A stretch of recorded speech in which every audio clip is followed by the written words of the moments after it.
밀레니얼 세대란 1980년에서 2000년 사이에 태어난 이들을 일컫는 말인데요. 베이비 부모들의 은퇴가 시작되면서 이 밀레니얼 세대가 사회의 주인공이 되고 있습니다. 더불어 미국에서는 바로 이들이 선교사로 헌신하며 세계로 뻗어나가는 등 미국 기독교의 희망이 되고 있는데요. 페루에서 전해온 소식입니다. According to research, this generation scores low on attending church, praying, and making religion a priority. But it's not all doom and gloom. When it comes to millennials, millions remain deeply committed and active in their faith. It's just they're doing it their own way.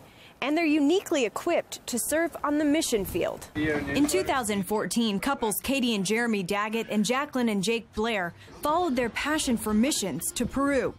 They fit right in the Christian Urban Development Association, or CUDA, one of the organization's goals being to overcome cycles of poverty. Christian urban development, that Christian word on the front end is really important.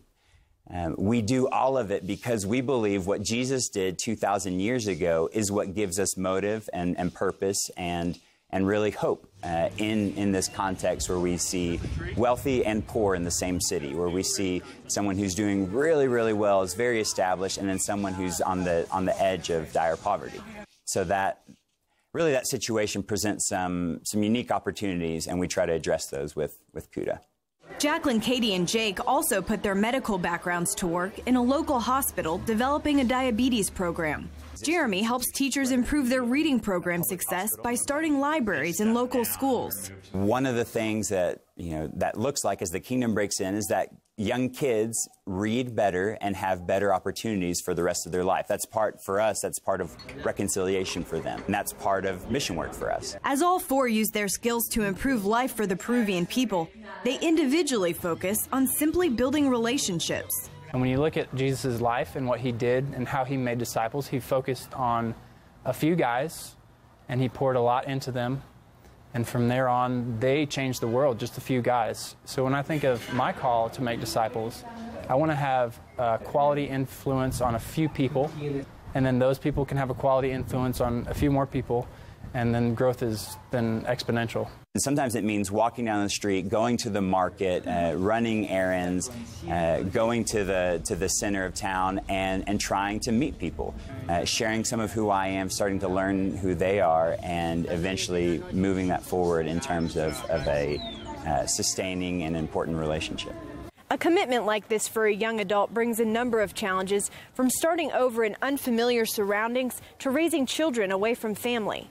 Being here, we've had to learn a new language and a new culture, and in reality, we feel very ill-equipped to serve the people here. And so really what happens is through our weakness, God's strength is shown, and when things happen for His glory, we know that it's Him and not us. I think one of the main ones is being away from family. Luckily, we have the technology to FaceTime or Skype with our family as much as we want and get to see them. Now that we have a child, and that is our parents' grandchild that we have here in Peru away from them, that does make it a little harder as well.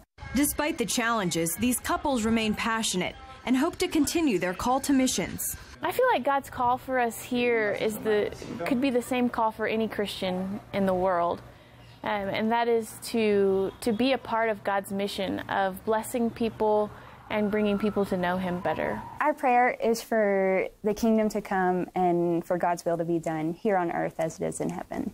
Now we find ourselves in Arequipa, Peru, so our prayer specifically is for His kingdom to come and His will to be done here in Arequipa as it's being done in heaven. Caitlin Burke, CBN News, Arequipa, Peru.